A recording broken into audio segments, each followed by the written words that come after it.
time for your lunch math and history, and we are going to take a look at the electron configuration.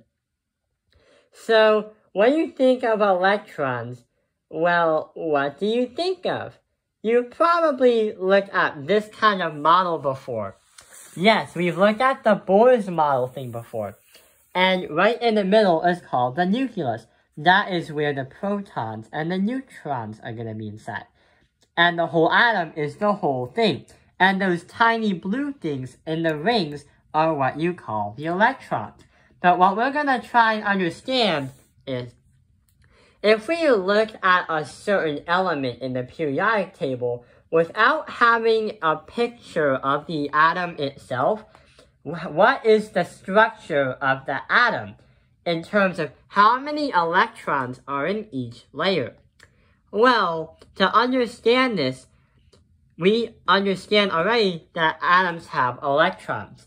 But electrons can actually be found in various energy levels, meaning the closest layers are the most strongest pole, but the most outermost layers are the weakest ones and are most likely to be traded with another atom with a layer of electrons.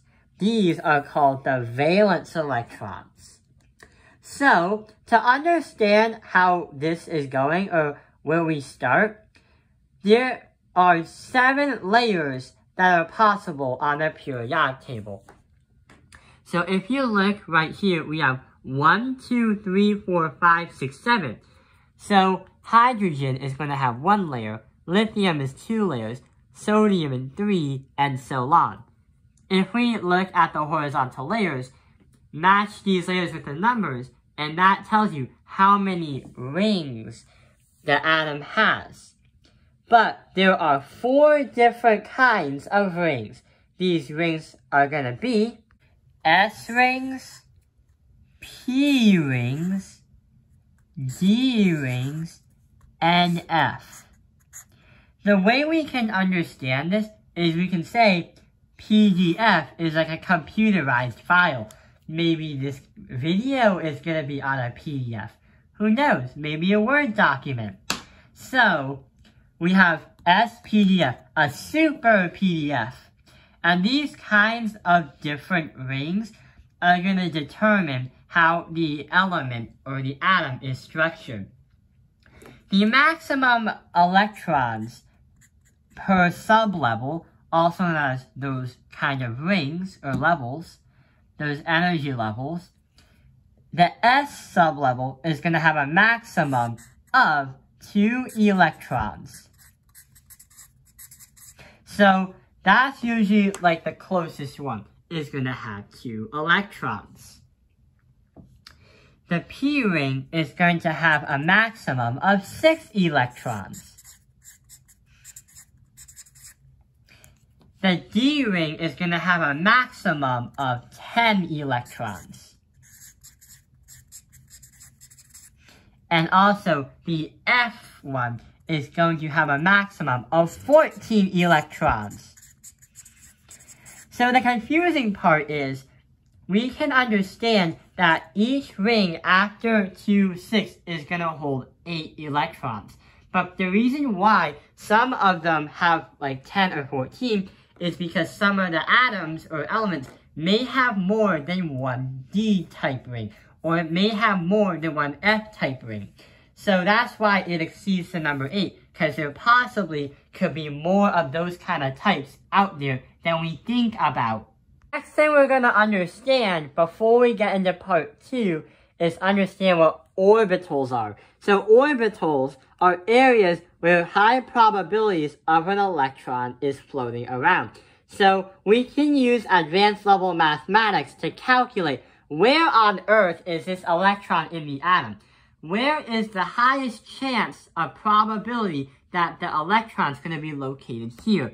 Where is the highest chance of probability that the electron is going to be located right over here? So we're not going to understand that part because that's at a higher level. But to give you a level 1 perspective on it, or beginning, there are 3 configurations and 3 electron configurations where it can be shown. So where the electrons usually would happen. We would sometimes have atoms that inside the electrons are going to be here. This is an S version, an S shell. Sometimes we can have them like figure eights, where they could be looking like this, but have the electrons like this. Bigger ones are gonna be S as well. So if they're circular, like this and this, it's gonna be S. But there is something that gets a little bit confusing. If I make something that looks like a clover, it's not actually looking like a clover, but close enough. This is gonna be a P-type shell. So what it's saying is, these are the electron configurations on where it would normally be, or the highest probability of an electron being here, here, here, here, here, and here. But going back to the electron configuration and understanding how many electrons are in each energy layer, the problem is, here is how it's going to be formatted in terms of how we can understand and code it. Huh? Here is our secret code.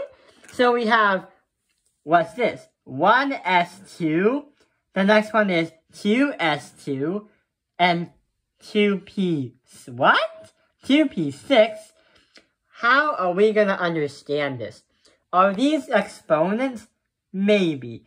But what does the S, and P mean? Does that mean we're actually buying into a stock? S&P 500? Maybe.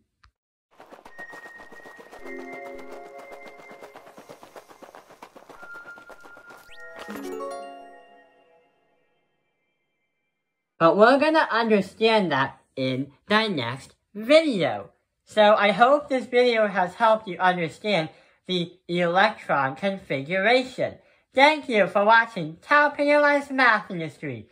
Like and subscribe, and get ready for part 2. Hope you have the energy to even watch part 2.